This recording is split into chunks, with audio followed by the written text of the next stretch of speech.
Formagi YouTube video k lia oper jo tum ny story lik kdhs k oper tai men strong hook lik k do. Hook jandar. Suspenseful our curiosity si barpor hona chaye k mary vaur engage ho jn our video ko ntk deck and the village slept early. The streets were empty. Only the soft whisper of the wind moved through the trees. Lanterns flickered, casting long shadows on the walls of the small houses. I walked alone, feeling the uneven cobblestones under my feet. The air smelled damp, mixed with the faint scent of burning wood. A distant dog barked once, then silence swallowed everything. Every step echoed too loudly, as if the night itself was listening. I reached the old well at the center of the village. The water was still, reflecting the pale moonlight. I leaned closer, and a chill ran down my spine. Something moved in the reflection that was not mine. I stepped back, heart pounding. The shadows seemed to stretch and twist. A soft, almost whispering laugh floated from behind me. I spun around, but the alley was empty. The sound came again, closer this time.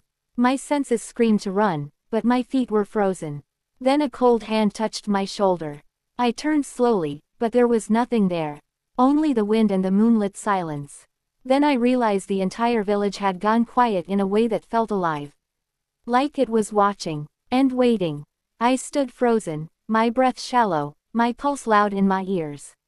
The village seemed to hold its breath. Every shadow danced, stretched, and quivered in the moonlight. The lanterns flickered violently, though the wind did not move. I tried to tell myself it was only my imagination. A trick of the night. A shadow moved across the ground, not cast by any tree, not cast by any wall. It was darker than the darkness itself, a solid black that swallowed the light. I took a step back. The sound of dry leaves cracking underfoot made me jump. Then I heard it, a whisper so soft it could have been the wind. It called my name. I froze again, gripping the edge of the well for balance. The whisper came again, closer, more insistent.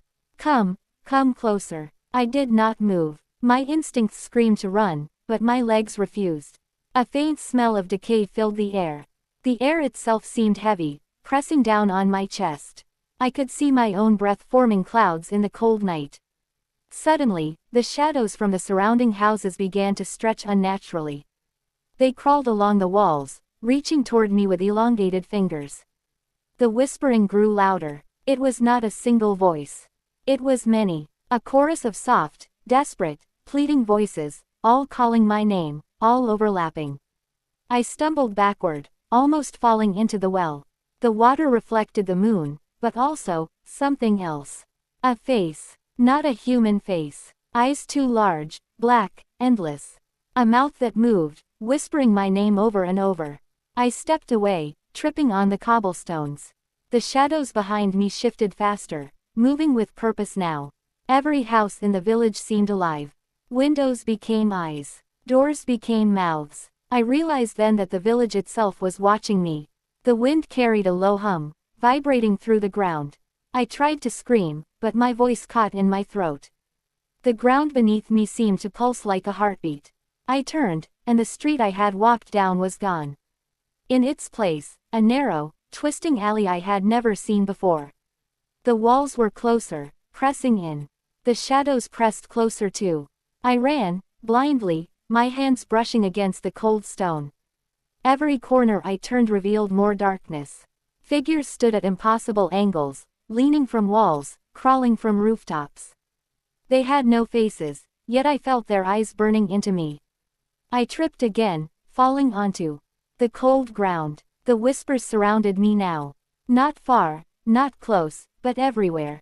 They spoke all at once, filling my mind with names I did not recognize, places I had never been, memories that were not mine. A sudden gust of wind extinguished the lanterns. The village was swallowed in darkness. I felt cold hands grabbing at my ankles, my wrists.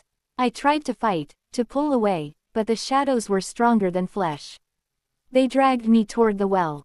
I screamed, finally, a sound that shattered the silence. The water reflected only black. I was pulled closer and closer. Then a voice, clear and singular, cut through the chaos. Stay with us. The cold seeped into my bones. My skin crawled, My hair stood on end. I looked into the well, and for a moment, I saw not myself. I saw hundreds of faces, trapped beneath the surface, screaming silently. The water rippled, though there was no wind. A hand reached up from the well, clawing toward me.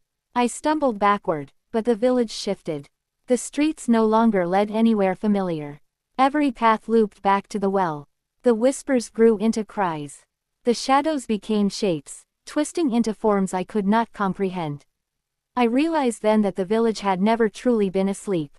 It had been waiting for someone foolish enough to wander its streets at night. I tried to run, but the ground gave way beneath me. I fell, tumbling into a tunnel of shadows and whispers. It was endless, a void that seemed to stretch forever. The faces in the well reached for me, pulling me down. The whispers became screams, each one cutting into my mind like knives.